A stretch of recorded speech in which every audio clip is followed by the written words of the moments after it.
I'm the storyteller, and my stories must be told. I have many stories, tales for both the young and old. I have many voices to describe many places. Many names have I, and many faces. In Russia I am Ivan, in Sweden I am Jan. In Germany I'm Johann, in America I'm John. From my many travels I have gathered these tales to teach you good sense when all else fails. Sometimes there are tears, sometimes there is laughter, but always are happily ever after.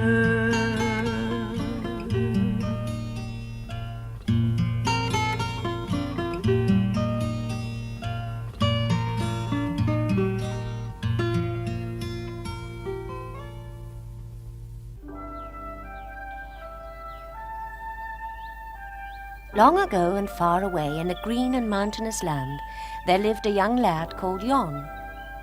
Jon was an idle, good-for-nothing fellow who had grown very tired of living in his quiet village. He wanted to go and seek his fortune in the big city. He had always lived on his wits, and never very honestly at that. So having no family to speak of, there was nothing and no one to stop him setting out one day on the road that led south. He was not sure which way to go, but he didn't really care. He just took his time. When he was hungry, he stole fruit from an orchard or eggs from a farm.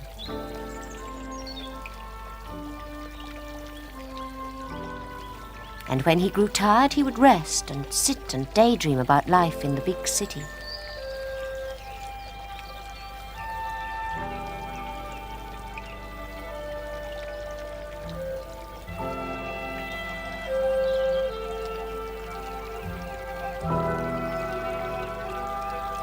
He wandered along through a forest, thinking to himself, something will happen if I trust to luck. He was growing hungry again, so he waded through a stream, hoping to catch a trout.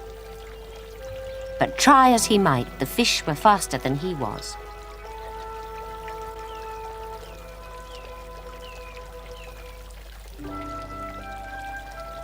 On and on he walked. He was now many miles from his village.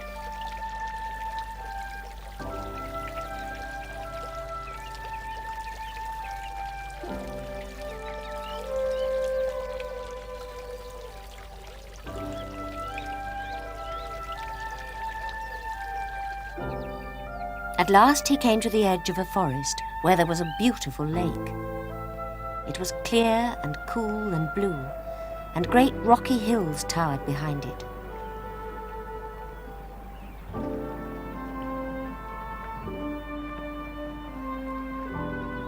Jon was wondering just how far he was from the city now, when his eye was caught by a bundle on the ground.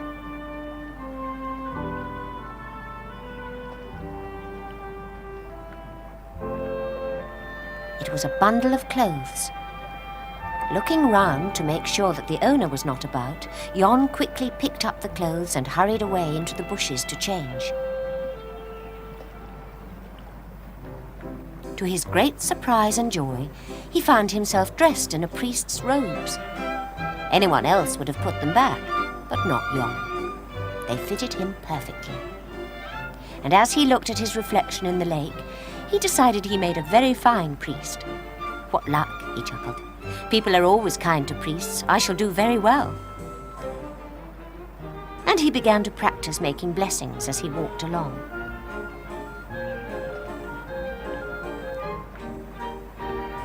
After another day's walk, he did at last reach the outskirts of the city.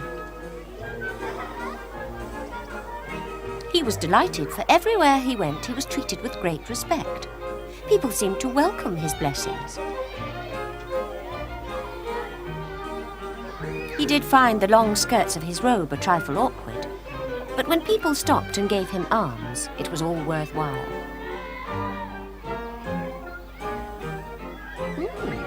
I do like being a priest, thought Jon. I'll never have to work now. Jon certainly wasn't a very honest or honourable man. He was growing hungry again, so it didn't take him long to steal an apple. But this time the owner caught him. "Please don't take that one, Reverend," sighed the man. "It's my best." And instead he gave him one with a bruise. Being a priest, Jon couldn't complain. It was charity after all. He walked on, very excited at being in the city, and was just wondering what to do when a baron came by, and seeing him standing close to the castle gates, said, "Come on, the feast is this way. Hurry up or we'll be late." Jon had no idea who the man was, but a feast meant food, so he followed quickly. Now the baron had presumed that Jon was the new royal chaplain, on his way to the Queen's birthday party. The old chaplain had died last month, and Jon looked distinguished enough to be his successor. Jon couldn't believe his luck. Here he was in the castle of the king. But only a week ago he'd been living in that dull little village, always getting into scrapes and being told off by the village elders. Now he was a priest in the company of nobles and being treated with such respect. The food was brought in.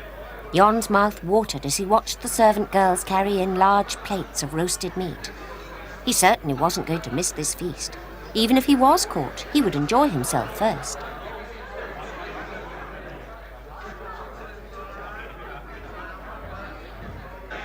Suddenly, the whole court made a low bow. Jon was quite taken aback. He could not work out what was happening. But then he saw the reason for their homage. The king and queen had entered. They walked slowly past the courtiers up to the royal table.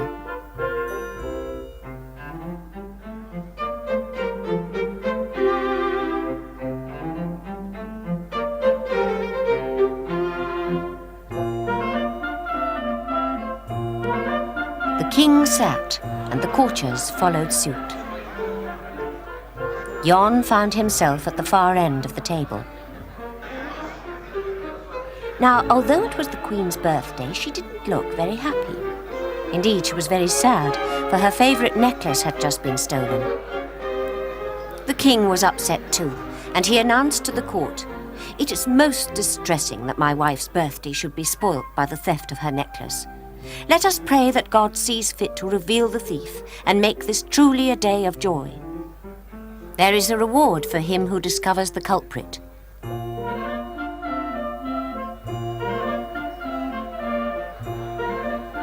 The court pondered silently on the king's words and then waited for him to taste the meat.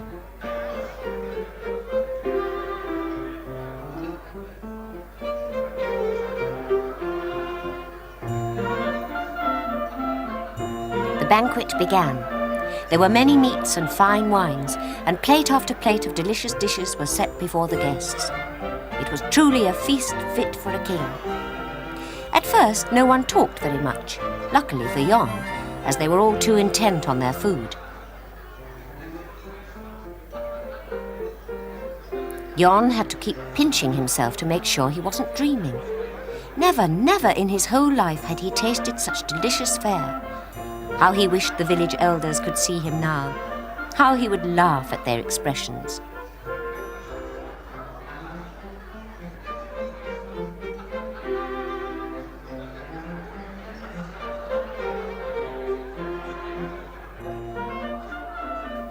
Jon kept very quiet, for he did not want to give himself away. But he was beginning to feel rather thirsty, for he had finished his wine some time ago. He looked around for a servant to fill up his glass, but they all seemed too busy.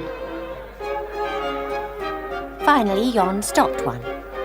"You're just the man I've been looking for." "You're just the man we've all been looking for." The servant went very white, and instead of pouring the wine, he spilt it down Jon's robes and dashed out of the room. Jon didn't think a priest should smell of wine, so he quickly left the hall. What a clumsy servant, he grumbled. All I said was he was just the man we were looking for. Then who should appear but the servant? Forgive me, holy priest, I have committed a dreadful crime, he whispered. Jon looked at the servant. What was he talking about? Spilling wine wasn't so great a crime. It was God's will you discovered me. I stole the necklace, said the servant. And he handed over the Queen's necklace. Jon was most surprised. Please don't give me away, cried the servant, for they will surely kill me. But Jon had other thoughts on his mind. What luck, he thought. I can use this to gain favour. He sent the servant away and went quickly over to where the Queen's pet monkey sat eating and dropped the necklace into its food bowl. Then he went back to the banqueting hall, hoping that he had not been missed. But everyone was still too busy eating to notice the priest had gone. So Jon walked boldly up to the royal table. Kneeling beside the king, he whispered, Your Majesty, on praying for the return of the Queen's necklace, I had a vision. Please come. Now the king was very curious when he heard these words, so he rose and followed Jon. And the chamberlain, who didn't want to be left out of anything, hurried along behind. Now the king was so busy thinking about the necklace that he didn't think to question who this young priest was. Much impressed by his vision and his pious ways, he followed him outside. When Jon showed him the Queen's necklace, the king was overjoyed and cried, Thanks be to you, good priest. Jon watched with great satisfaction as the king and chamberlain took the necklace. The monkey must have taken it, Your Majesty, said the chamberlain, rather cross that he hadn't found the necklace first. The king was full of praise for the young priest and his vision. They hurried back to the hall where the courtiers were wondering where the king had disappeared to. The king was in high spirits. He marched down the banqueting hall, holding the necklace high in the air, proclaiming that God's will had been done thanks to this holy young priest. The king insisted that Jon should sit beside him at the royal table. He told the courtiers how it was that the monkey had stolen the jewels. The chamberlain was very cross at losing his seat. The queen was overjoyed at the return of her necklace, for it was her most treasured possession. The banquet began once more with delicious fruits and cheeses. The queen was now very happy. The day had ended well after all, thanks to the young priest.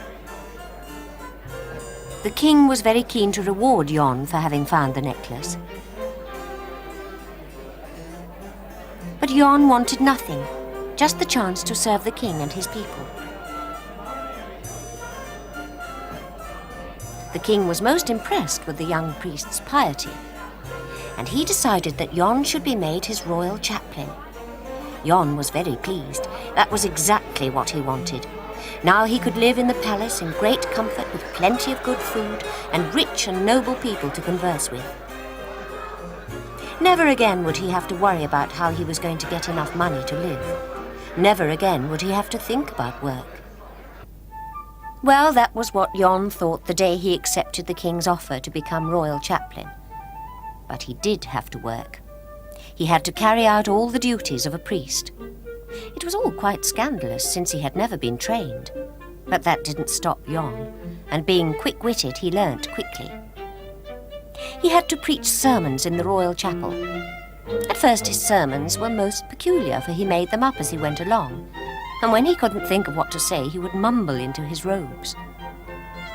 Some of the congregation found his sermons very unusual, and others found them distinctly odd. But since the chaplain was such a favourite with the king, none of the courtiers would dare to mention this for fear of being punished. The king had a habit of nodding off during the service, and he never noticed Jon's behaviour. Because he didn't really know what he was doing, Jon often became quite muddled. So that once, when he was marrying a young courtier to a lady-in-waiting, he became very confused, and instead of reading the marriage service, he read the prayers for the dead. The young couple did wonder, and the bride was most upset. Things happened at baptisms too. Jon was very fond of babies, but he wasn't quite sure how to hold them, and he nearly dropped many a baby into the font. But Jon persevered and soon began to enjoy being a priest. He practiced and practiced his sermons until at last he became quite expert. He began to feel true contentment for the first time in his life. He was so busy helping people, baptizing babies, marrying young couples, that he didn't have time to think about himself anymore. All the good advice he gave people every Sunday began at last to rub off on him. He no longer wanted to trick people or steal or do any of the other dreadful things he once would have done.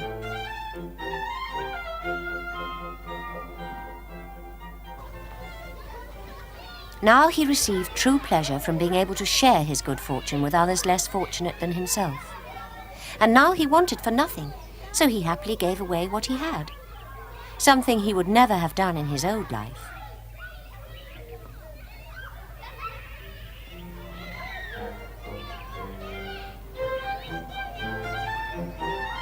Time went by, and Jon settled very happily into life at the castle. He had his own rooms where he could do what he liked when he wanted. He worked very hard at being the royal chaplain, and he was enjoying himself.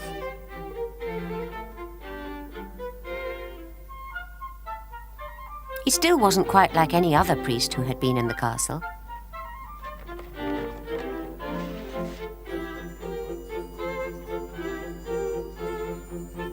Then one evening, when he was relaxing in his room after a hard day's preaching, a servant came to him and said that the king requested his presence immediately in the Queen's chambers. It was very important that he should come at once.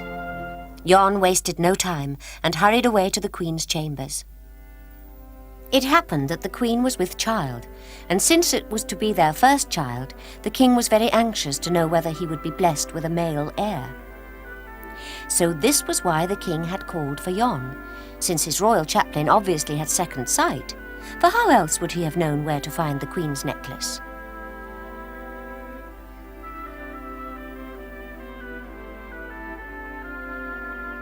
The king beckoned Jon over. Jon was feeling a little nervous, for he feared that perhaps the king had found him out.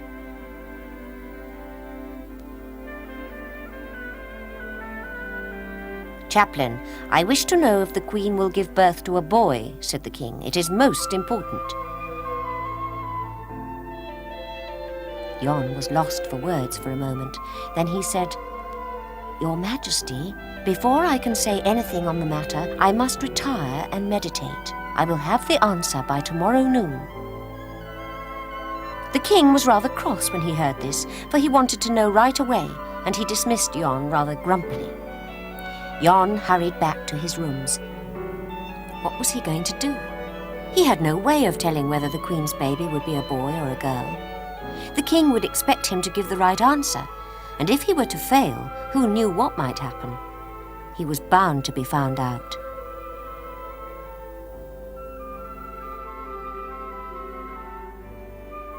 Hour after hour he paced up and down in his room, hoping for divine inspiration. If only the answer would come to him. But no answer came. Jon felt so miserable he would have to do something. Now where were his quick wits when he needed them?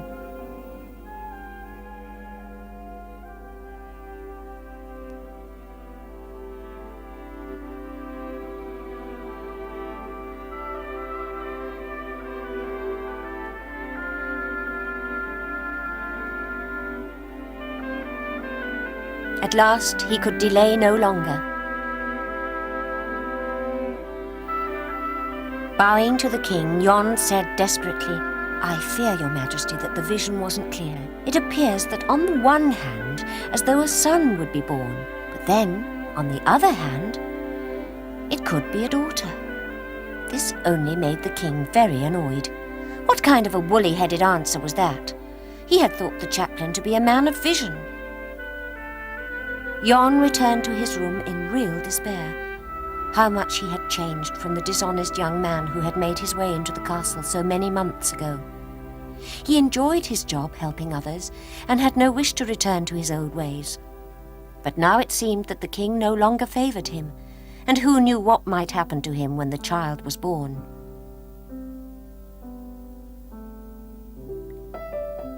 Yes, Jon suffered greatly, and although he performed all his duties well, his heart was heavy.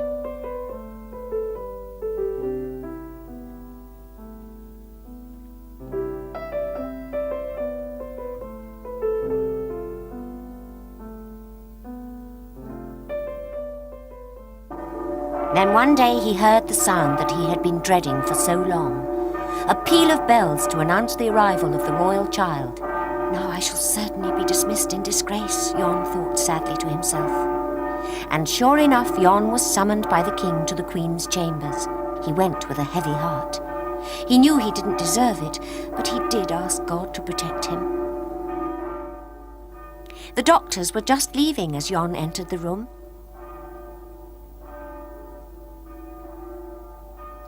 Humbly, he went over to the Queen and offered his congratulations on a safe delivery.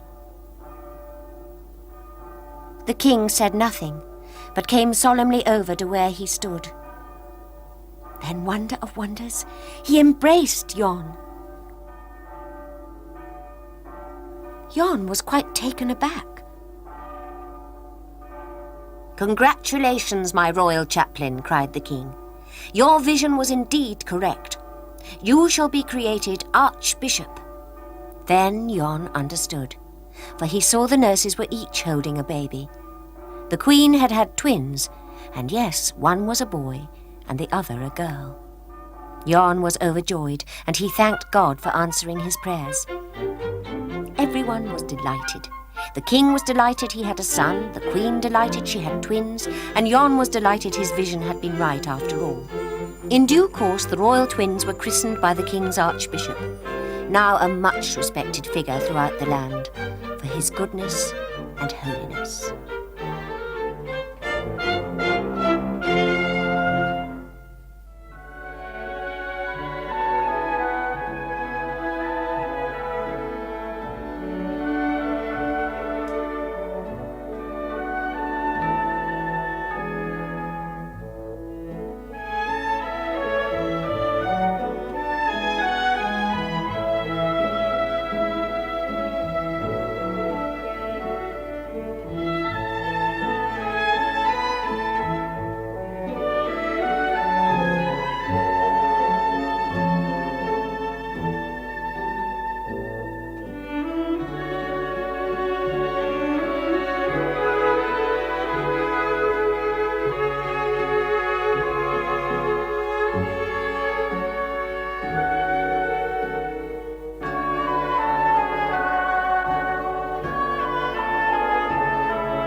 That's a classic right there.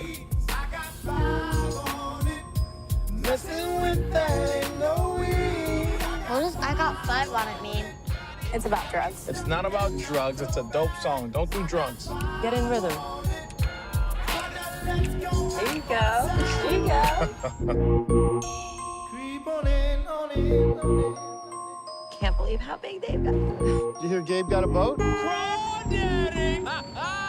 He's kidding, right? He's not kidding. Hey, I think it's vodka o'clock. Oh, yeah. Where's Jason?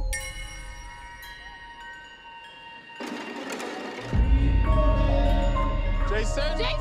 Where were you? I didn't know if you were lost. Stick with me, and I'll keep you safe. Jason! I got 5 on it, mean. It's about drugs. It's not about drugs. It's a dope song. Don't do drugs. Get in rhythm. There you go. There you go. Can't believe how big they've got. Did you hear Gabe got a boat? Where's Jason? Where were you? I didn't know if you were lost. Stick with me, and I'll keep you safe.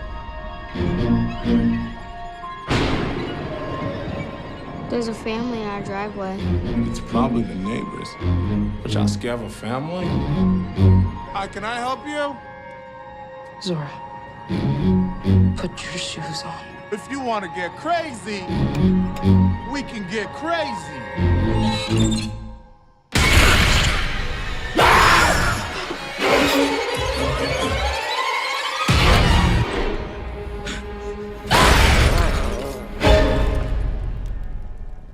What are you people? It's us. They look exactly like us.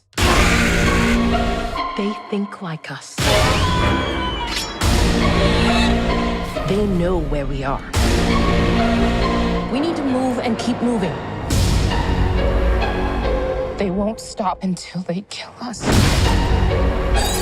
Or we kill them.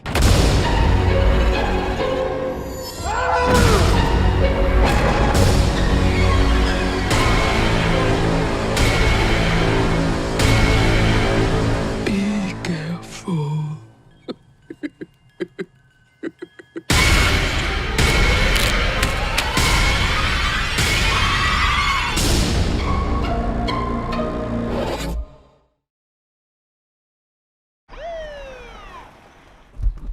Medic! Oh, Jesus. What is that?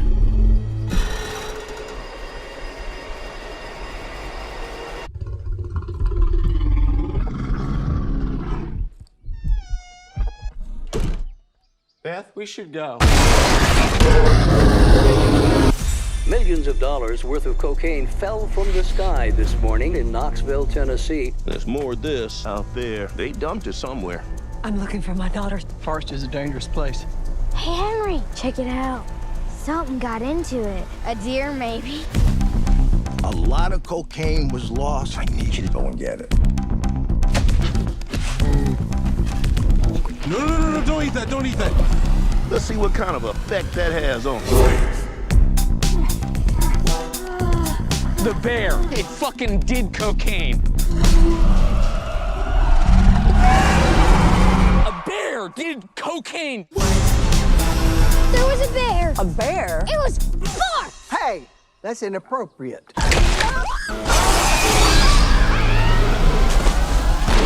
You're safe. Bears can't climb trees. Of course I can.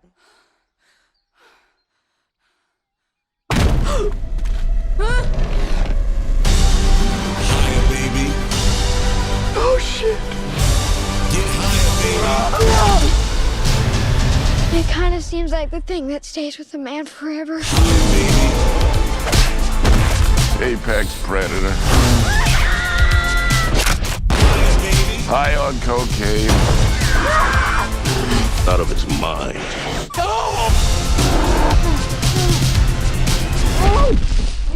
Oh, man, you fucked. What the fuck is wrong with that bear? Shoot it, man! Bear, speed up! Higher, baby. And don't ever come down.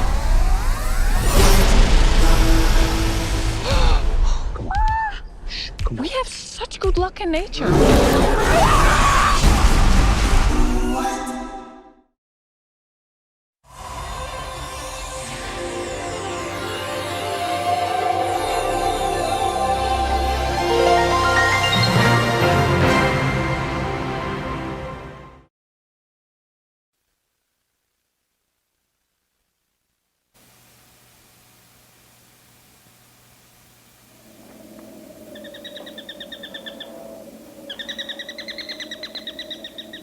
Hello, I'm Shelley Duvall.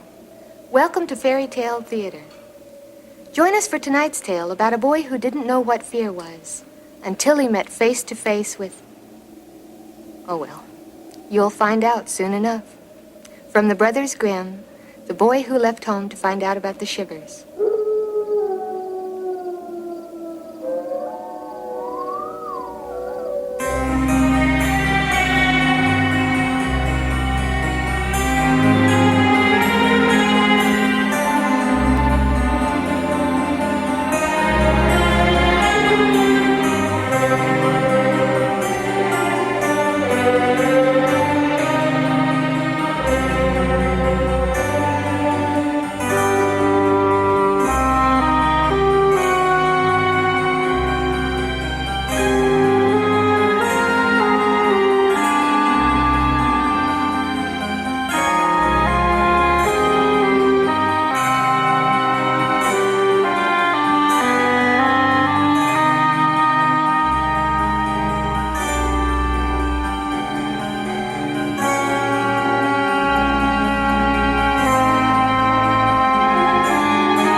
Long ago, in the mysterious and forbidding land of Transylvania, a father lived with his two sons.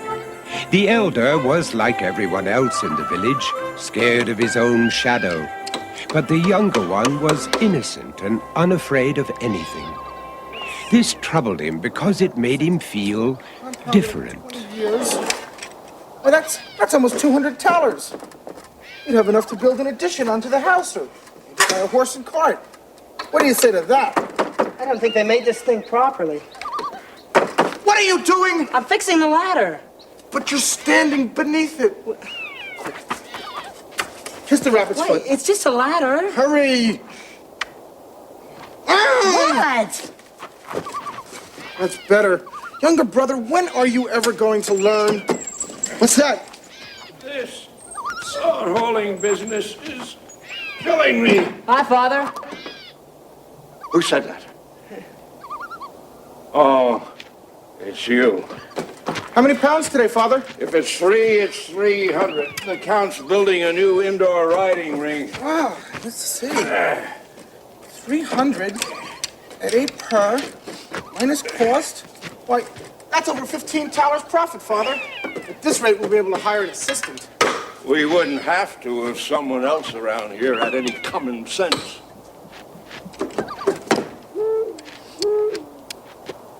Who said that? I didn't say anything. It's evil spirits. Quick, the garlic. It was just an owl. An owl? How do you know? Kiss. It was just an owl. Kiss. Ow. Did you remember to buy me some, you-know-what, hazel for my back today? I forgot. You mean the witch hazel? Don't say that word ever! Here, step 3 times on this powdered newt.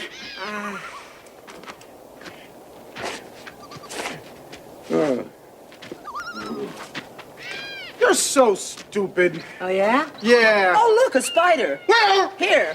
Now he's stupid. Why, you little... Martin! Oh.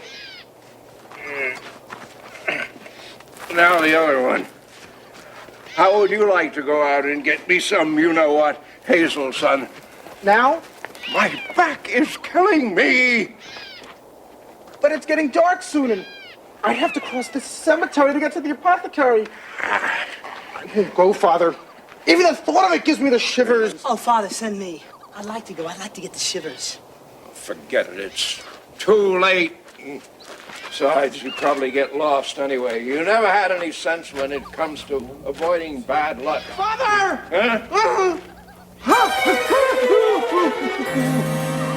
Shortly after that disastrous day, the deacon from the village church stopped by. Deacon, it's driving me crazy. He's made up his mind that all he wants is to get the shivers. It's just a stage he's going through. I remember when I was a boy, all I wanted to do was think of naked Greek statues. Naked Greek statues? Yes. When I was Martin's age, I wanted to be an admiral with my own fleet. But obviously, I grew out of it. Exactly. Now you have your own sod delivery business. He'll give up this crazy notion of his as well. Oh, I don't know. I hope you're right. Oh, more wine? Allow me. Oh. Faerie! Oh, that was close. See, the trouble is, Martin's never been very bright. Once he gets an idea in his head, there's not a whole lot in there to distract him. If all he wants is to get the shivers, I'll teach him. Leave him to me. I'll whip him into shape. Oh, I suppose it might work. He's bound to get something out of it. I'll give him a scare he'll never forget. Oh?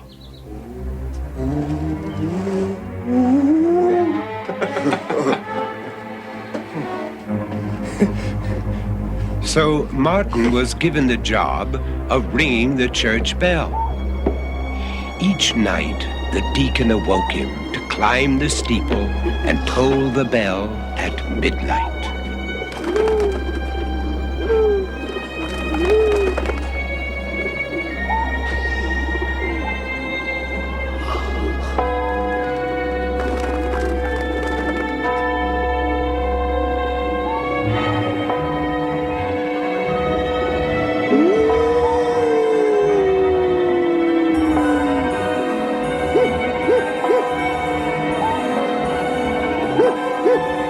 help you?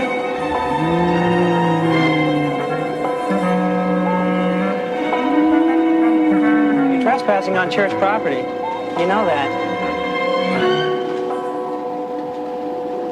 I think you better leave before I call the deacon.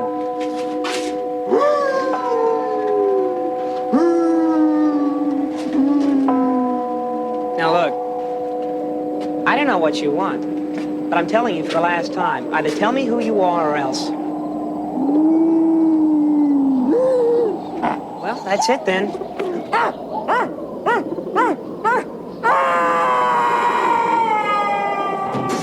I warned him.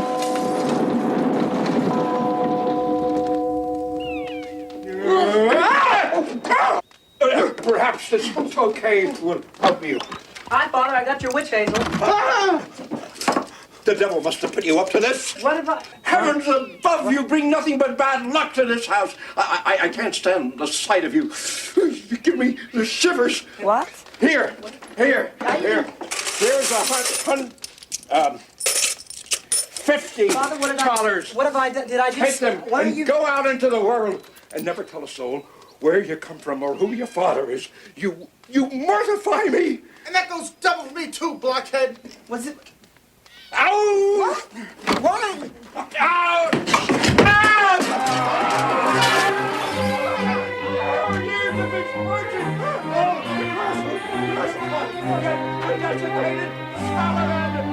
So it was that Martin left home to find out about the Shivers. Being alone didn't bother him one bit, and even a violent thunderstorm caused him no concern. Finally, as night drew near, he came upon a parchment tacked to a tree.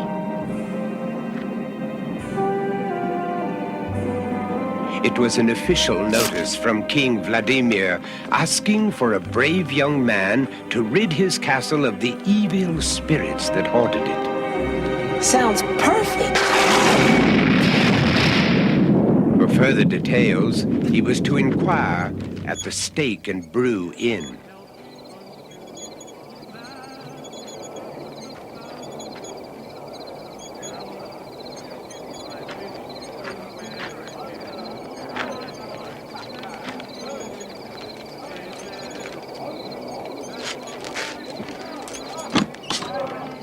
You're looking for someone, you won't find him here. I'm looking for King Vladimir's castle. Come in. Okay.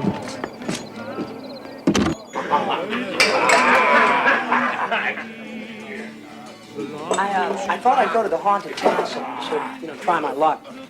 But, you see, I had this problem. What? I don't seem to be afraid of anything.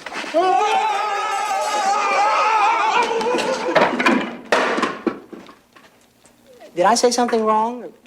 No, not at all, not at all. Come in. Sit down. Would you like a drink?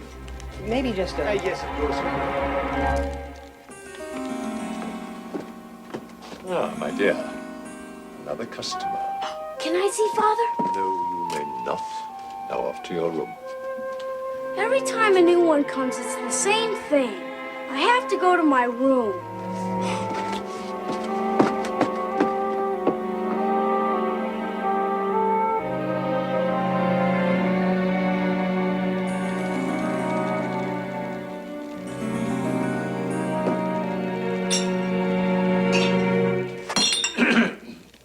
Your Excellency. Majesty.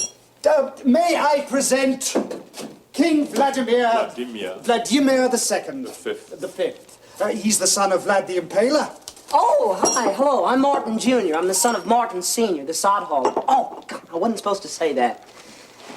I'm happy to make your brief acquaintance.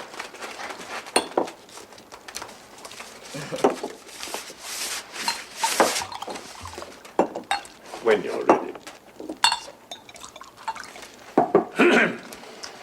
Be it known to all who enter the kingdom of Vladimir V, son of Vladimir the Impaler, Vlad Tepes, also known as Bad Vlad, that great treasures lie within for the man brave enough to spend 3 nights in his my castle. And that any man having done so will win the treasure, the hand of the princess, and will thenceforth reign as king, etc., etc., etc. Any questions? Yes. Will it give me the shivers? The shivers. No one who has ever gone into that castle has come out alive. Well, it sounds great. Ha! Attila, you cleaned out the last one's room. Yes, I see you have. Your share comes last, swine. Sandor. Your Preeminence, may I present you with a small bauble? Thank you. Ah, yes, most satisfactory.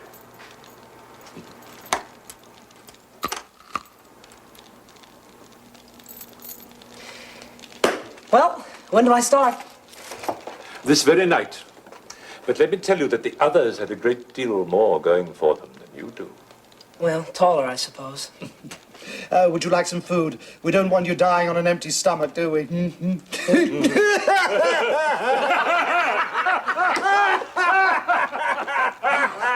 Boy, this feels so right. Martin ate heartily, confident that he had found a solution to his problem.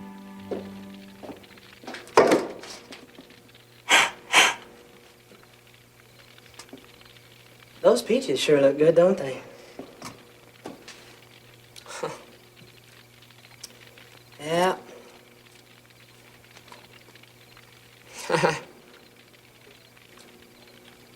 Say, tell me, how many men have been up to the castle before?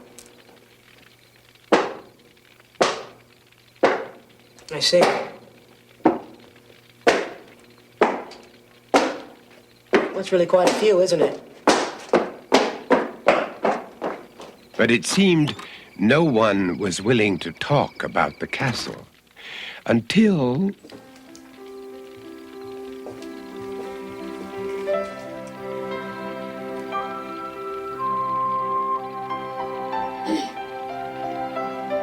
Good evening, sir. Oh, good evening. My name is Amanda. My name is Martin. Are you the night clerk? Oh, yes. I hope I did not disturb your thoughts. Thoughts? Oh, no, I was just eating a peach. Won't you sit down? Would you like some fruit? No, thank you.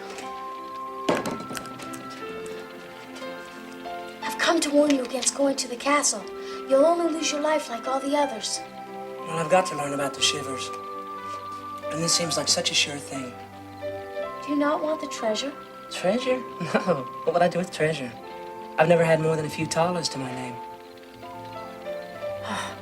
Then it is the princess that you seek. Princess? What do I know about princesses? No. Anyway, she couldn't be as pretty as you are. You are a very strange man. Much different than the others. You must have traveled a great distance. Yes, over 10 miles. Oh, wow! 10 miles! I've never been further than this inn. Well, it's a big world out there. I have to go. I guess there's never any rest in the inn business. Oh, yes. Listen, ask the king for 3 things to take with you to the castle. They may save your life. For 3 things? Yes. Good luck, and don't be scared. No, you missed the point. Amanda may have missed the point, but she had given Martin valuable information. Right. Sign. Here. What is it? Oh, it's a release form, a mere formality. Height, 5'8". All it says is that you are doing this of your own free will, and that if anything happens to you, I cannot be held responsible. Everyone signs it. Do you prefer pine or cypress? Pine, I think. Here. What is this it says about wanting the address of my next of kin? That's quite standard for the shipping of the body and personal effects. But my father told me never to tell a soul who he is, and never to return. I see. Just how much money do you have? Oh, about $50. Excellent. In that case, the personal effects will become the property of the Crown. Here.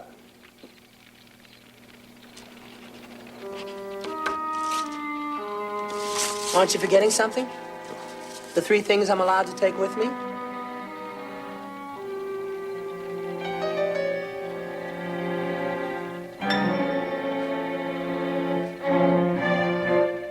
How did you know about that? A lucky guess, I guess.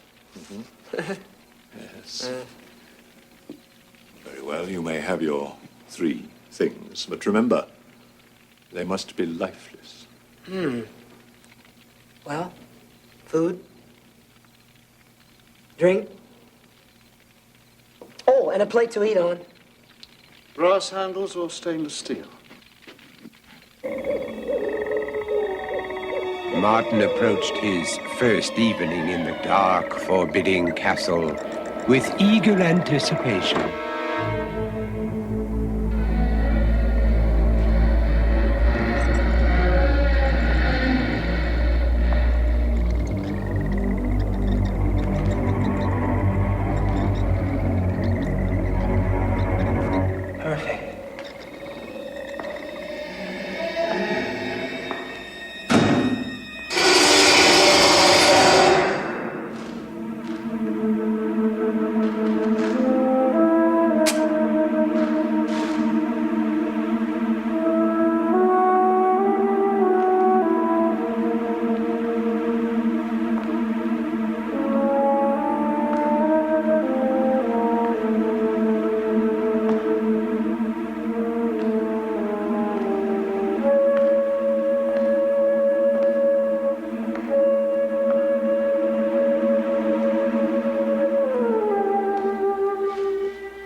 It's drafty in here. No wonder the king stays at the inn. His wood bills must be staggering.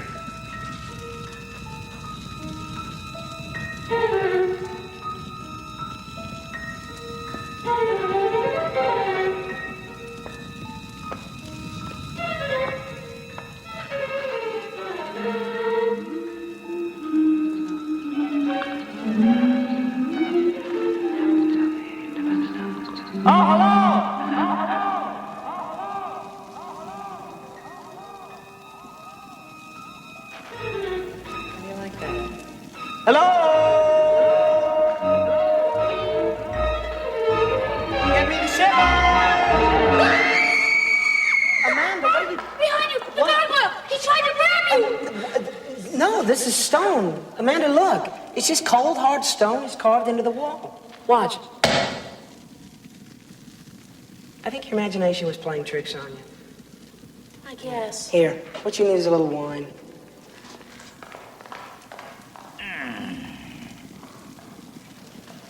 Just say when. That's fine, thank you.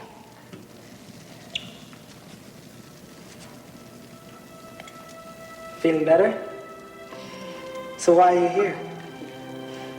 The princess sent me to talk you out of staying here before it's too late. Do you do this for everyone? No, the other ones didn't matter. And I do. But you're not just saying this to get me to leave, are you? Oh, I mean it. Gosh, you're the most wonderful girl I've ever known. I am? Of course, I've never known any girls before. But even if I had, I'm sure I'd still feel the same. Say, you want some turkey? Yes, please. Let's see, I had it here somewhere.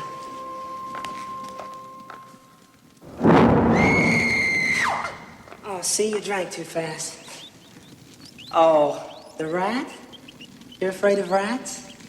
Here, why don't you come on over here? I think you'll be more comfortable. Here we are.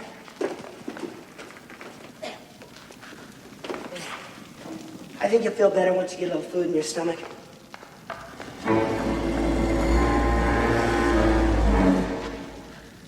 I had it here somewhere. Oh, here it is. Amanda?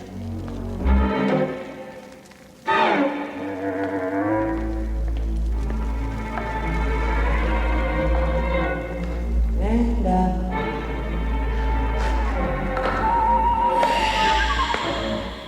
What have you done with Amanda?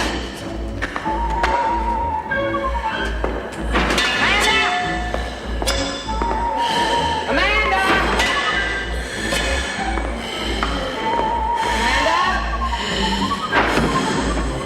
Amanda!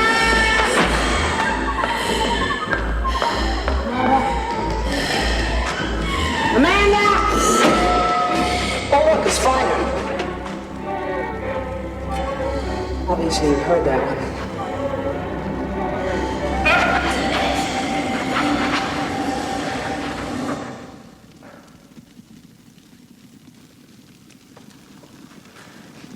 Martin?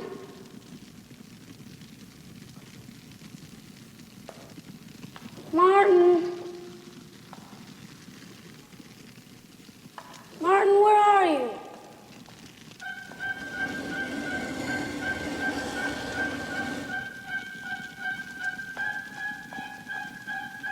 Martin, where are you?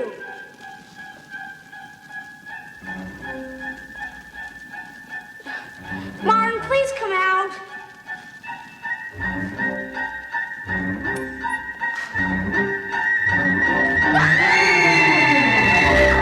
Wait a minute! Amanda, it's just me! It's Martin!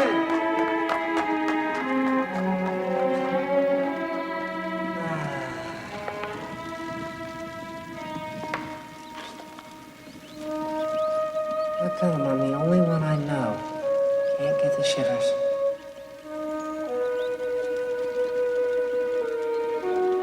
The next day dawned like most others in Transylvania, gray and gloomy. But a surprise was awaiting King Vladimir and the innkeeper when they entered the castle.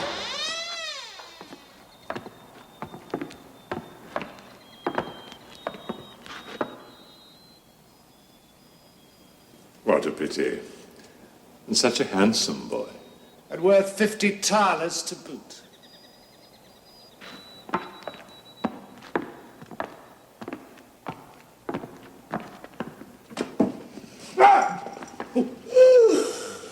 Morning. We thought that you... Didn't the ghosts and evil spirits come? Well, there were a few. But, I don't know, I just don't see what all the excitement's about. It was pretty dull most of the time. Didn't you get the shivers? No, wasn't scared at all. Boy, I'm hungry. When do we eat? Far from giving Martin the shivers, spending a night in the haunted castle had left him with a voracious appetite and a desire for company.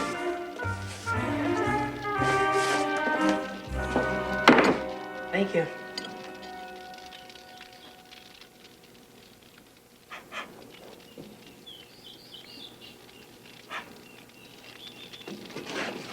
Oh. Yeah. Sit down, sit down. No, up here on the chair. You hungry? Well, here. Why don't you just help yourself there?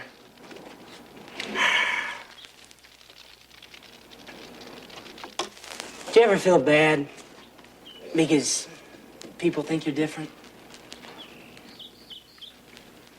You know, we're alike, you and me. I mean, you've got the hump, and I can't seem to get the shivers. You know what I mean? Yeah. Hey, if you're not doing anything in this evening, you want to come up to the castle? It's kind of boring me up there all alone. You don't?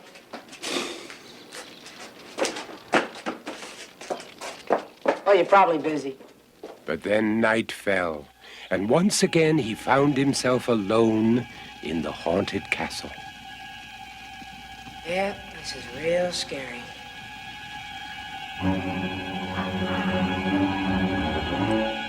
Boy, I just don't see what all the excitement about this place is.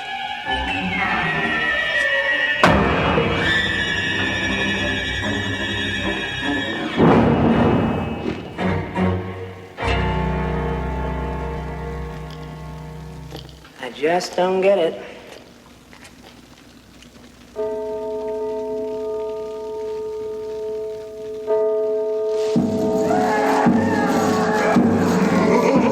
Hey, who's making all that racket?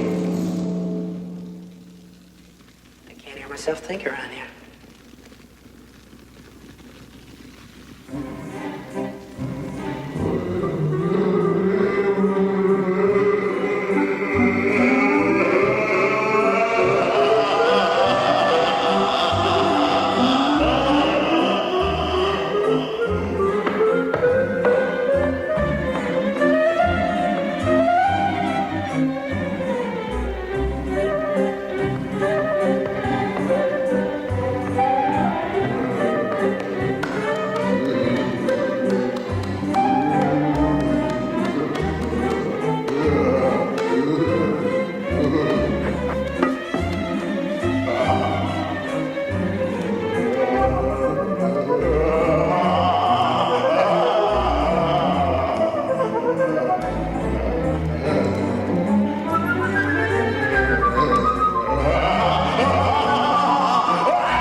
Pushy, aren't you?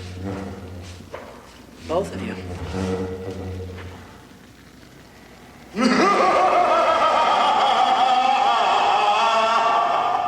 Oh, I get it. You're trying to scare me, aren't you? Well, look, if you don't mind me saying so, I think you're going about this all wrong. See, look at yourself. You're a joke.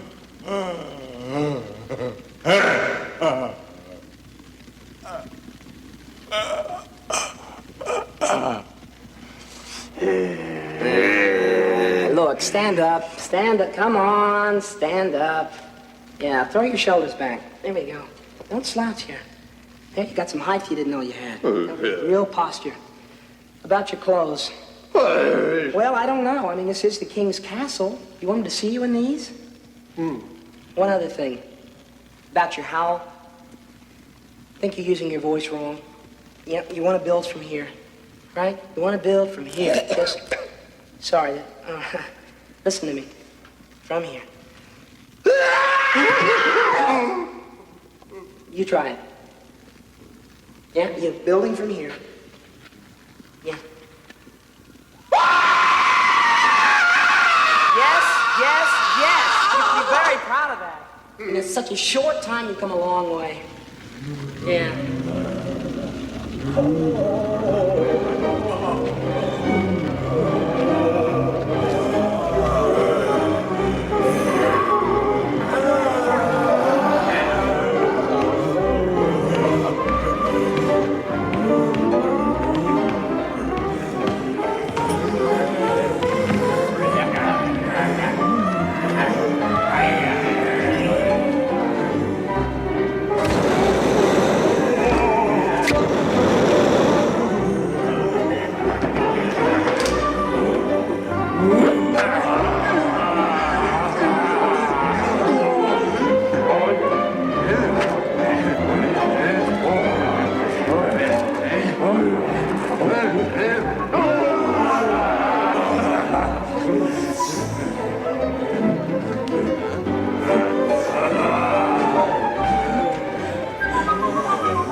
These aren't that sharp.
$5 a game. Steak's okay with you guys?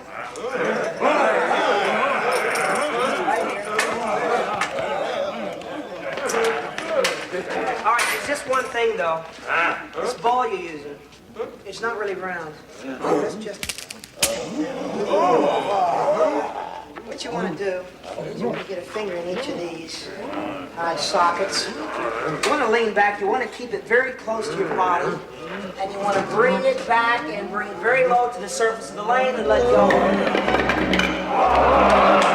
could have done better. I need to look somewhere.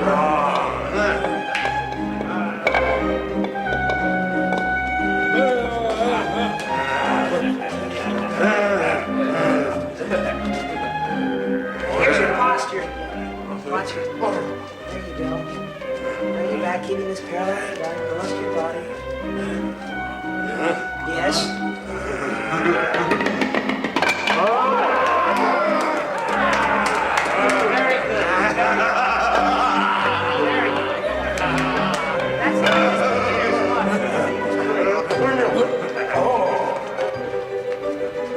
nice. He looks good already.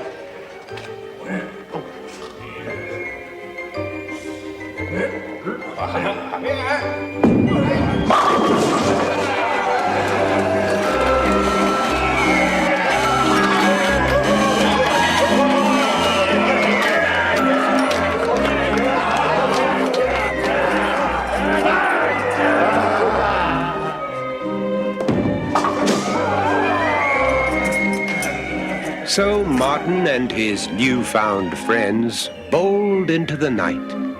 The thunderous sounds and raucous laughter coming from the castle terrified the nearby villagers, who felt certain that Martin was being torn limb from limb.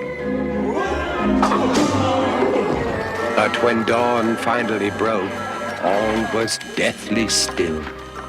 I warned him against returning. After all, it was only luck that got him through the first night anyway. Oh, do you remember that idiot with the red hair? You mean the one with the gold tooth? Yes, well, he only got through the first night.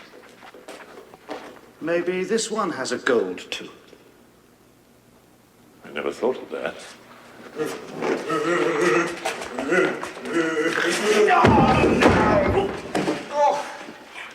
Hello? Good morning. I think I feel a headache coming on. How did you make out this time? Well, I played ninepins with some fellows. I lost some money. Ninepins. How interesting.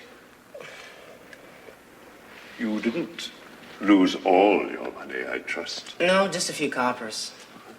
I'm delighted to hear that, my dear boy. Nobody has got this far before. You should be proud of yourself. Out. Didn't you get the shivers this time? No, I just enjoyed myself. And unfortunately, it's getting better all the time. If only I knew what the shivers were. I'm so glad you're alive. Last night I heard the most awful racket, like thunder crashing down from the heavens. We were just bowling.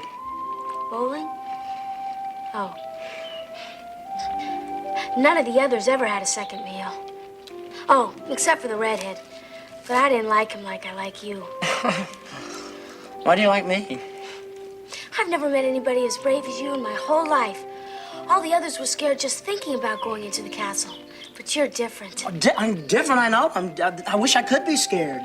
Even just a little. Do you know what I think? All the others wanted the treasure and wished to be king. But you're going in there to prove something to yourself. That's why you've lasted 2 nights. Don't you think so? What? But Martin, last night I had the most fearful premonition. I saw the evil sorcerer and he was roasting your flesh over the coals of an open fire. Martin, did you hear me? The evil sorcerer himself will surely try to kill you. That should do it. What? Give me the shivers. I'm getting desperate.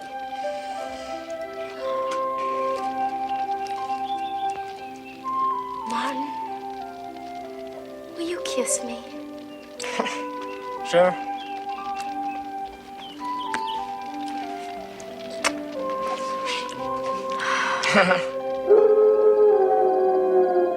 The third and final night was exceedingly dark, and the wind whispered of horrible spirits. But the boy ignored these omens. Amanda's premonitions had only served to reinforce his determination to learn that which he had never known.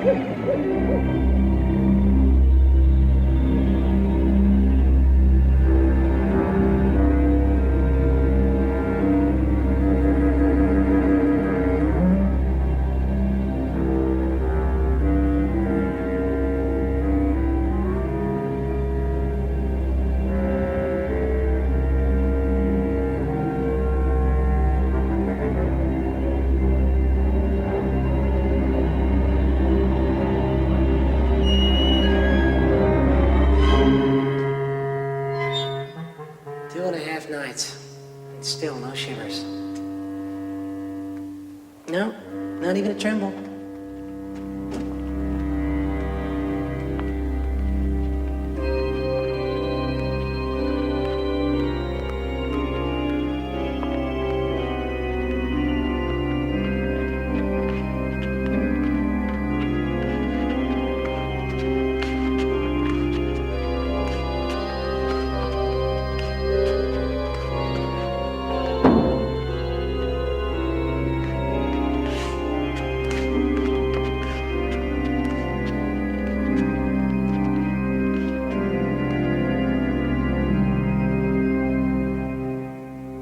Looks promising.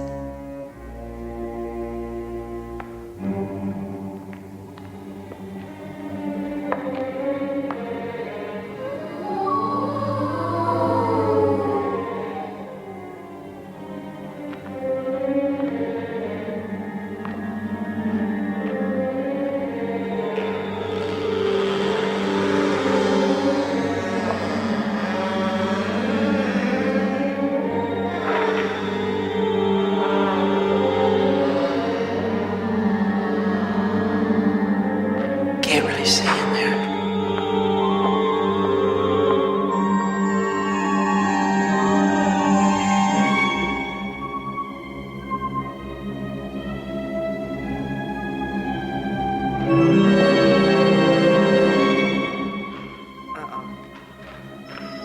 No doubt you consider yourself valiant, courageous, heroic, and a worthy opponent. But you are wrong. So very, very wrong. Now you will find out all about the Shivers, because you are going to die.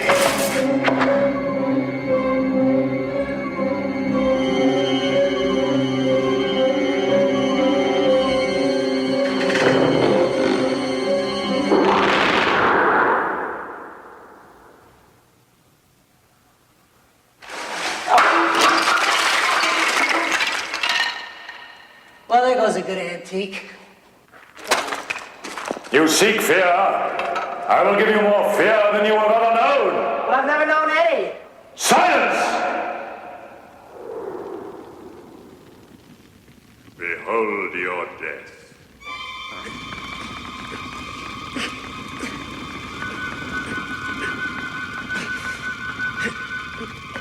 Are you trying your hardest?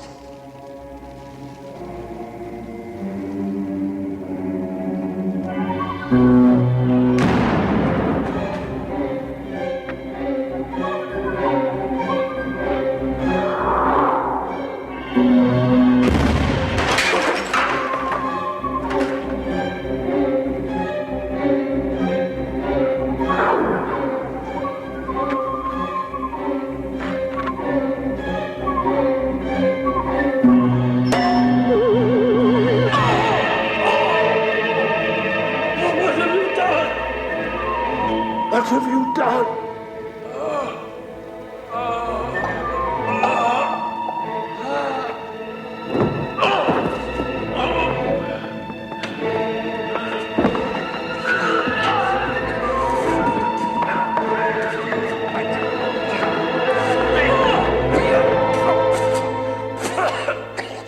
You regret this, my boy. You stop this at once, and I may spare your life. Will you free the castle? Never, never. Yes, yes. Oh, God. Will you give me the treasure? When I get out of here, you are a dead man. Dead. I spoke in haste. You can have the treasure. All right, then. But if you try any tricks, I'll squash you. Why, I could crush you like a flea. A flea is stronger than I am. You could have everything in my kingdom. Your kingdom? Yes, yes. King Vladimir? Yes. Well, why have you haunted your own castle? Because I didn't want to lose my daughter. Oh. Well, sorry about the rug.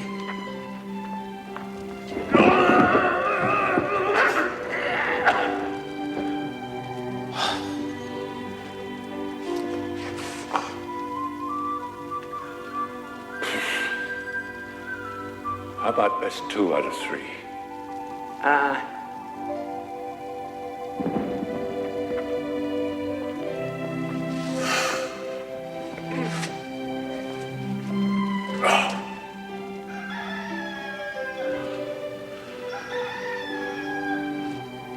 You have defeated the curse on this castle, and it shall be haunted no more.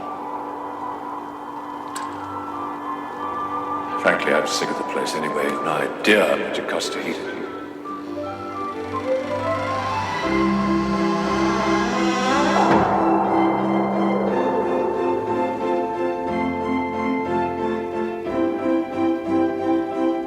Oh, well.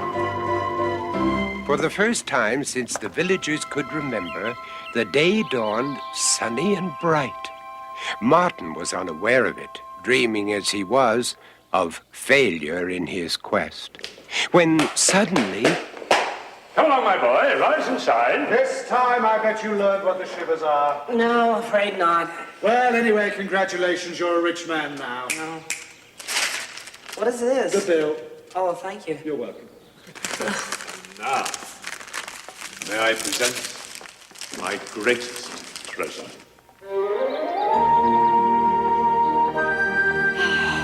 Thank heaven you're all right. Heaven had nothing to do with it, my dear. Martin's far too clever to be scared. You're the princess? Yes, Martin, I am. You two know each other. Oh, yes, Father. Why, we have even kissed. Oh, well, I don't know that I entirely approve, but I'm glad anyway that Martin is alive. I'm quite beginning to like you, my boy. Oh, Martin, I'm so happy. I have such plans for us. Oh, well, that's great. It wasn't supposed to be 4 nights, though, was it? Is anything the matter, Martin? No, I just feel feel funny. Is it hot in here? No. It's not hot. Darling, I already have my wedding dress picked out. Oh, that's... Could someone open a window? And we'll redecorate. Why, I'll put up some curtains and I'll clean this place up. And people will bow down to us. And Martin, we'll have children. Children all our own. Igor and Ivan and Lars. Oh, and Lars.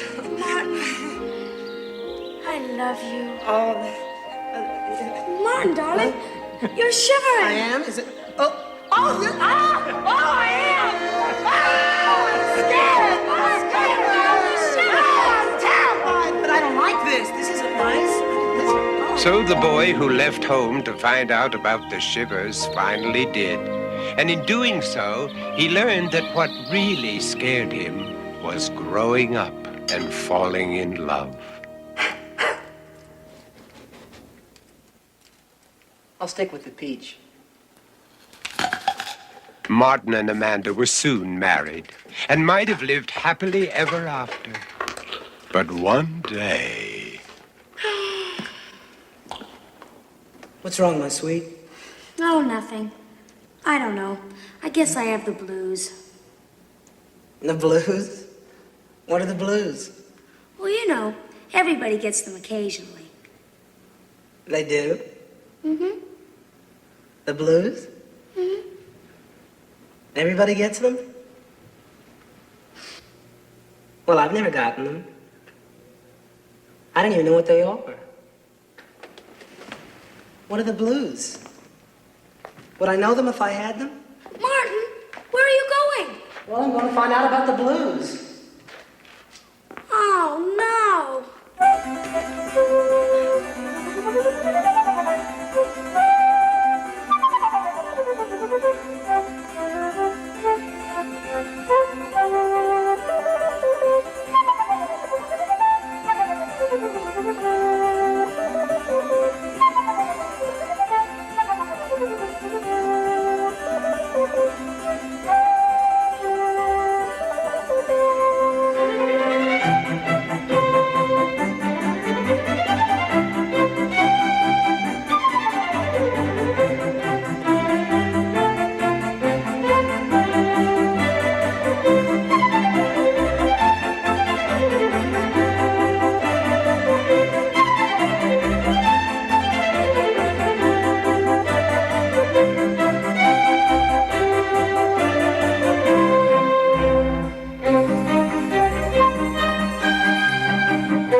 You're under arrest.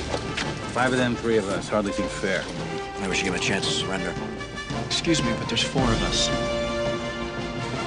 Athos, Porthos, and Aramis. Hello. Nice to meet you again. Pleasure. Now, we're prepared to resist you. Walt Disney Pictures presents the story of the greatest heroes who ever lived. Long live the Musketeers! It was a time when danger was irresistible. Did I miss anyone? King's life is in danger. We have work to do. 1,000 gold pieces on each of their heads, dead or alive. I prefer Kill him! dead. Adventure was everywhere. I hope we're not interrupting. Kill those musketeers. Champagne? We're in the middle of a chase, Porthos. And friendship You're right. Something red. was the greatest weapon of all.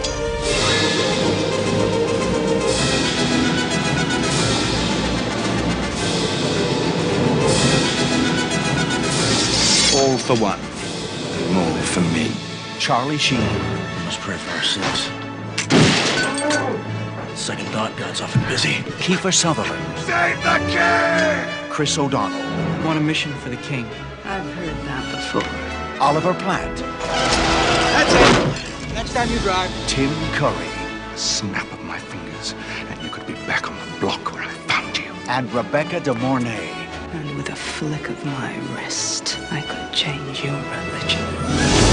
The Three Musketeers.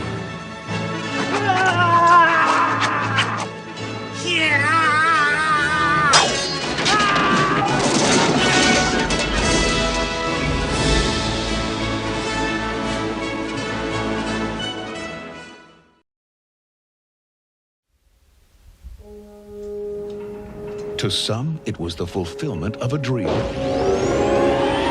To others, it was an instrument of destruction. A creation that could change the course of history. It was stolen from my factory. Where's the package? This is the FBI! What do we tell the president? Tell me exactly why this merchandise is so important to the feds. It's a rocket. A rocket? What? What's the matter? I don't know. Something under the seat. Oh, my. What do we got here? What are you supposed to do? Is it a bomb or something? No. I wouldn't touch that if I were you.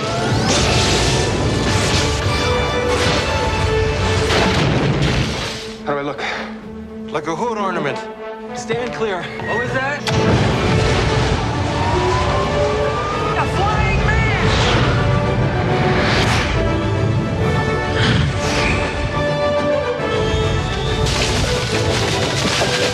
Big gopher.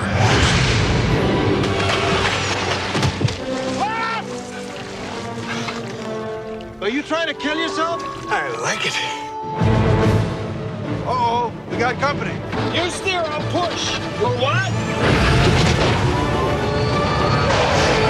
I will not rocket, Eddie. Not next week, not tomorrow. Now. Keep your eyes open for this dame. Jenny's in trouble. They're working for a Nazi agent. With an army equipped with these, you could rule the world. You touch one hair on her head, I swear I'll... Shoot him! We've got the girl. The rocket will come to us. I love her, Peeve. Does she know that? She's gonna find out. Let him have it! Hand over the rocket!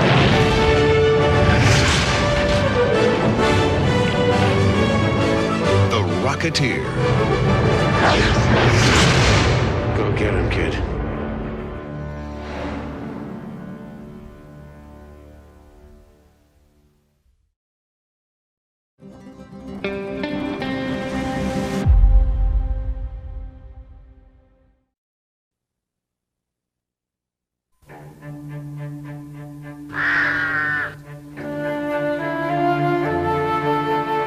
When people told themselves their past with stories, explained their present with stories, foretold the future with stories, the best place by the fire was kept for the storyteller.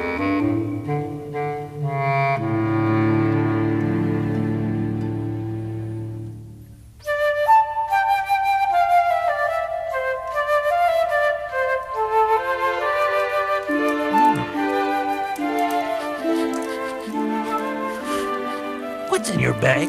I can smell biscuits. Imagination. Let me see. Certainly not. No, there are important things in this bag. And besides, I need those biscuits for my story. Well, tell your story, then we can eat them. Is it an old story? Ancient. Antique. Oh, stale biscuits then. Ugh. It begins 1,000 miles from anywhere, After 20 years of war with a soldier, an honest soul with nothing but a shilling in his pocket and 3 dried biscuits for the long trudge home. This was his regiment, the Royal Hussars. Oh, yes, 1,000 miles the soldier marched, whistling his tuneless whistle, and he spent his shilling and was down to the 3 dried biscuits when one day he comes across an old beggar. And the soldier stopped and joined in with the beggar's fiddle. The one couldn't fiddle, the other couldn't whistle, and quite happy they both were.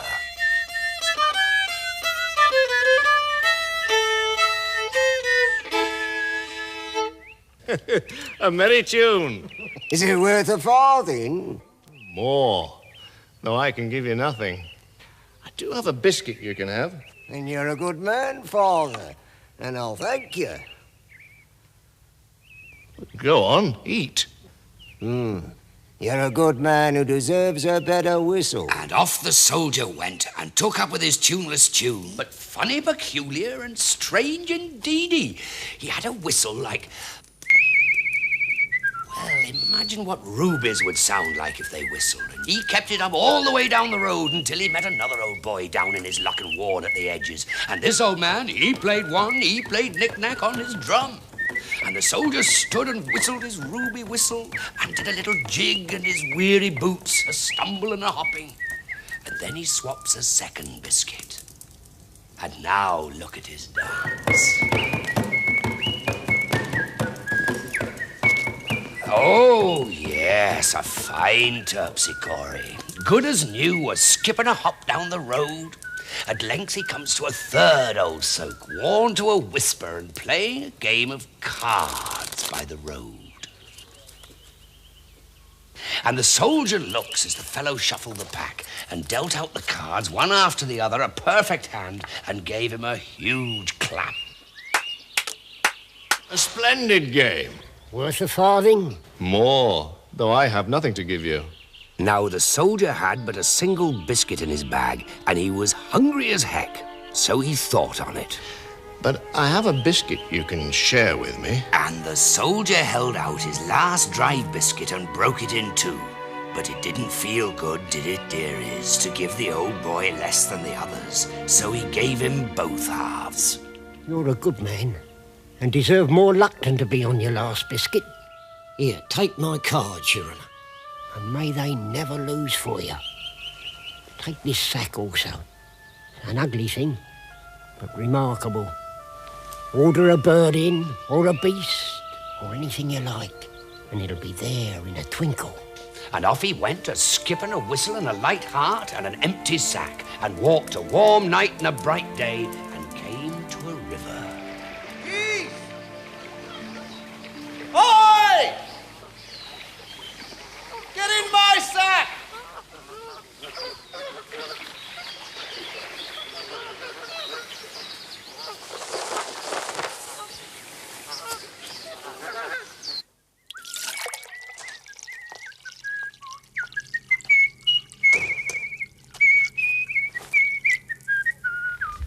That's a nice whistle. I got it off a poor soul down on his luck. Home from the war, are you? Aye. And a sack full of spoils. No. This is 3 geese I trapped yesterday. I want one for my supper.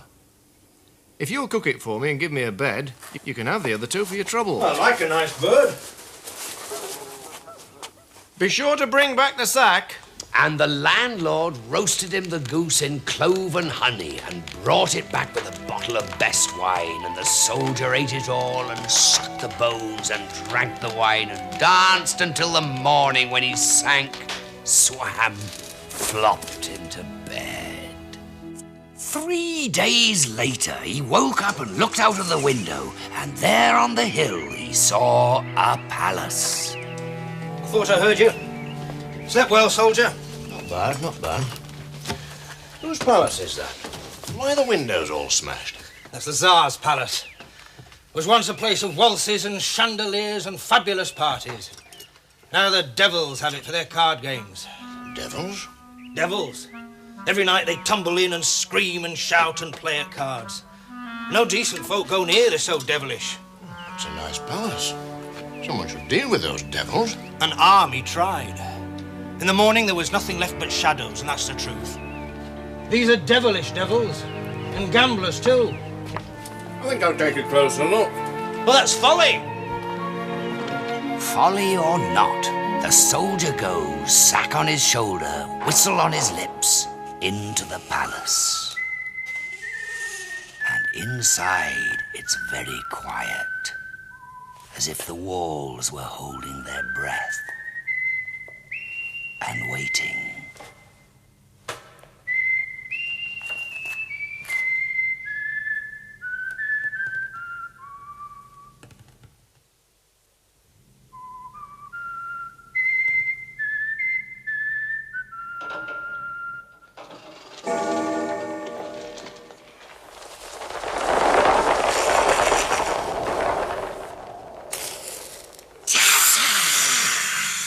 We have a visitor, a guest, and he's whistling. That's a nice whistle. I want to have it. Hello. I hear you like a game of cards. I like a game of cards. So, what shall we play for? His soul, his whistle, his teeth. I collect teeth. Fair enough. And what will you stake? We've got 40 barrels of gold. Any good? Very good. Fetch the coppers.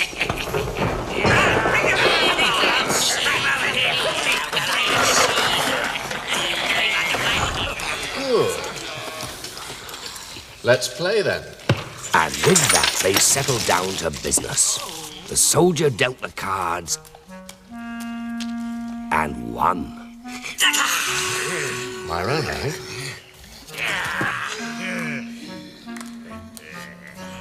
And won again.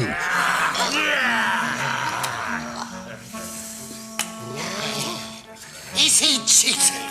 Well, I am, and I'm still losing. Me too. Deal again. Certainly. And he did. And he won. And the devils got into the kind of fume only devils can get in. Fume, fume, fume. He won game after game while the devils cheated to high heaven and low hell to no avail. By the first bells of morning, the 40 barrels of gold were stacked behind the chair of the soldier, who whistled as he won. Well, my friends, I suppose we'd better call it a day. No, we will not. We will call it a breakfast, and you the meal. First, make sure who eats who. What do you call this? It's a sack. A sack. Just a sack. Is it? Then by the grace of God, get in it.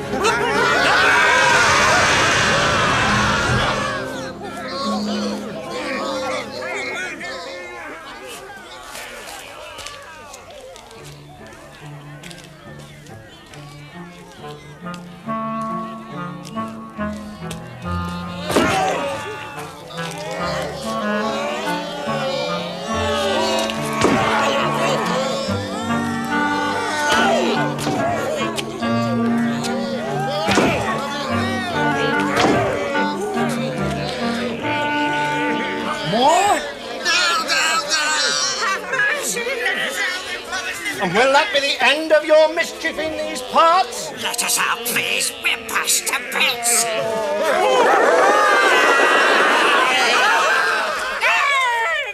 Let me go! Let me go! I won't let you go, my boy, until you swear to serve me faithfully. I swear! I swear! I'll hold you to your promise.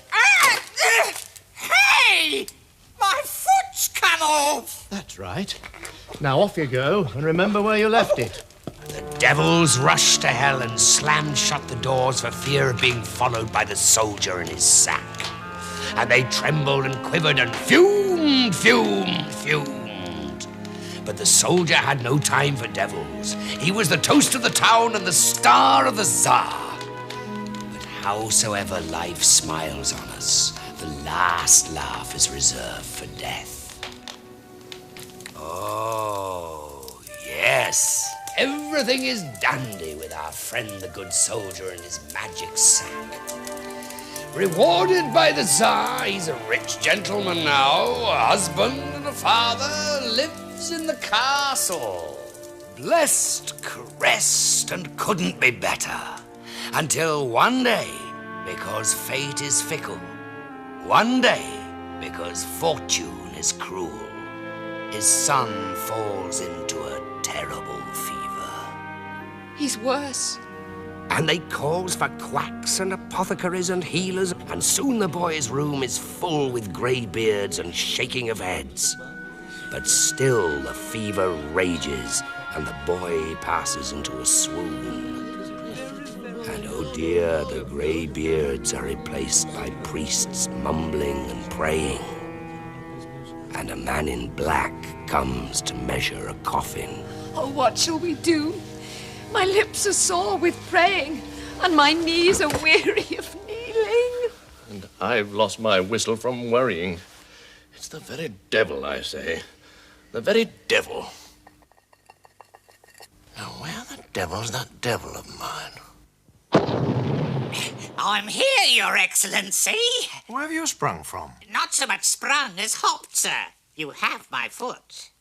Cure my son, and you can have it back. This is my good wife, by the way, and this is my devil. How do you do? How do you do? Yes, I saw your son was ill. Let me have a look at him. Look in here, Your Excellency. I see a small creature. That's Death, Excellency. Where does he stand? At my son's feet. Ah, good. He will recover. It's when he comes to the head you must worry. Now, sprinkle some of the water from the glass on your child.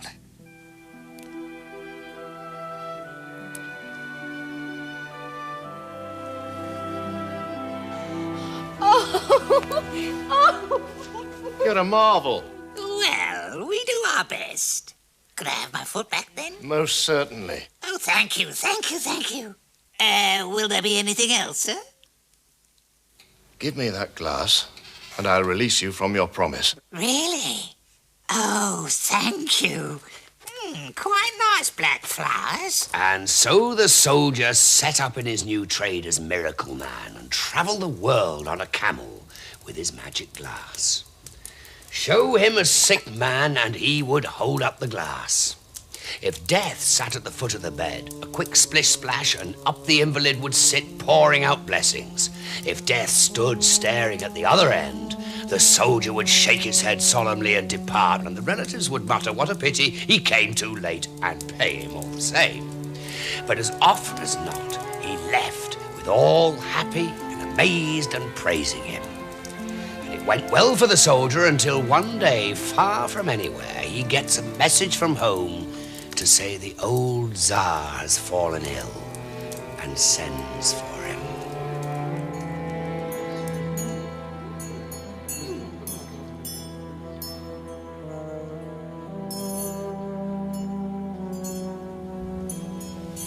I've come too late.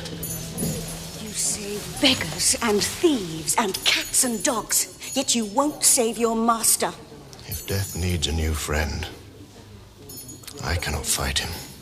Then let me go in his place. No. The Tsar has been my friend and father. If anyone should go, it should be me.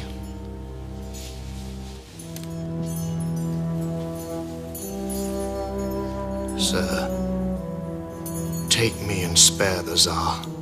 I beg you.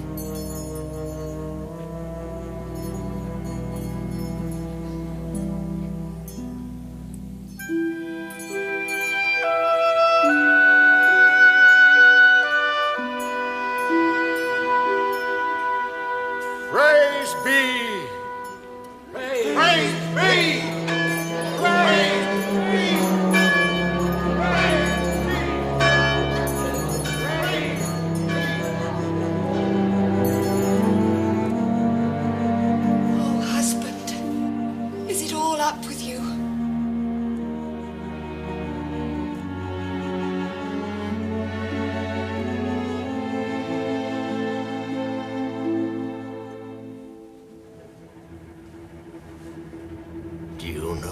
this is? A sack. Well, if this is a sack, then get in it. I caught death in my sack! Why? You see? I caught death in my sack! What about that? Good aim. Death a prisoner. The news whispered from one of the Tsar's 50 wives to the other spread through the town as fast as gossip, which is what it was, and nothing spreads faster. And within 4.5 minutes, the whole town knew. And within 17 minutes, the whole country knew. And by the following morning, it was the talking point of 1,000 languages. Death a prisoner. Muerte un prisionero. Tod ein Gefangener. Smiert us Nitze. I forgot the Greek. Ec maledissime tontanito. Exactly. And the soldier, to be on the safe side, set off with death in his sack and found the thickest forest and the highest tree and clambered up it and hung death from the longest branch and promptly fell off. But there's nothing like death off duty to cushion a fall. So nothing died? Nothing. The oddest battles. There were wars going on in most places, and they were very strange. At the end of a day's carnage, flashing swords and explosions, the air thick with arrows and savage swoosh of axes, nobody had died. The armies would look at each other exhausted and intact. Duels at dawn went on till midnight, when the rivals would go home confused.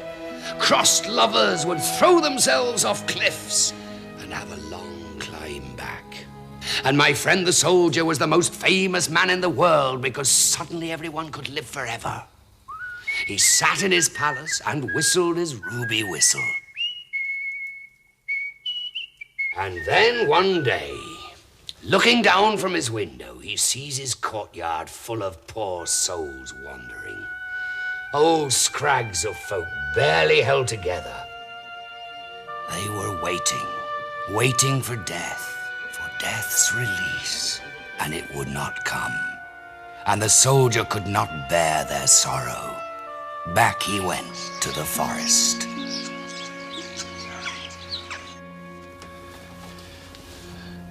Death? I've led you a merry dance, but now you must have me and set the world to rights.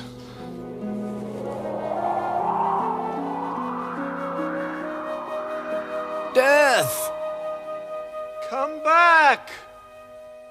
But Death had fear of the soldier and his sack and would not come back. He was condemned to watch while others aged and died, but Death would not come for him. No, the soldier, old kipper, dried beef, lived on and on and on until he could stand it no longer, and dragged his dust and fragments across to the edge of the earth and slowly down to hell.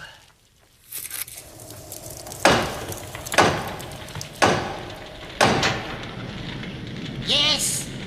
A sinful soul comes to surrender his life. Yes? What's that you're carrying? Nothing. An old sack. A sack! Ah! Let me in! I beg you! Go away! Go on! And take that horrible sack with you! But where can I go? We don't care! Just dig it off!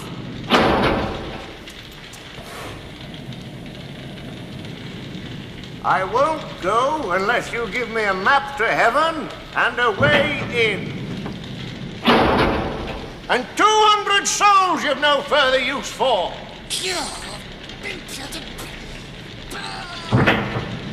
150! Do you know what this is? Don't wave that sack around. All right, 200.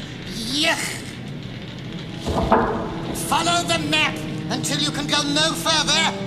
Then go directly up until you get the sensation of standing on your head. That's the edge of heaven. After that, follow the church music.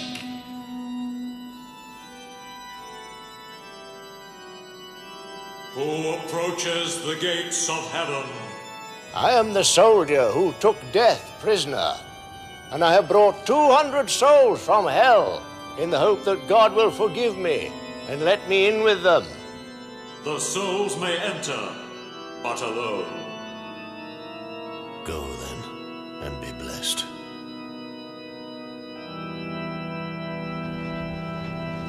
Take this, friend, and once inside, call me into the sack. Remember, I delivered you from the furnace.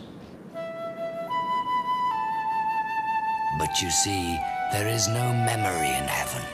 Souls forget.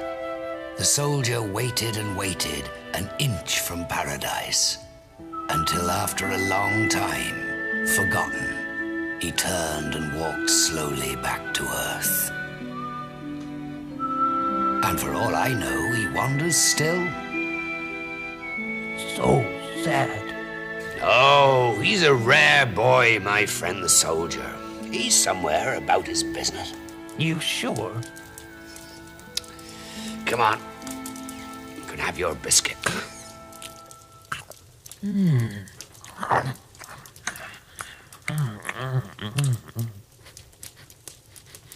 Do you know what this is? A sack. Well, if it's a sack, then get in it. Just checking.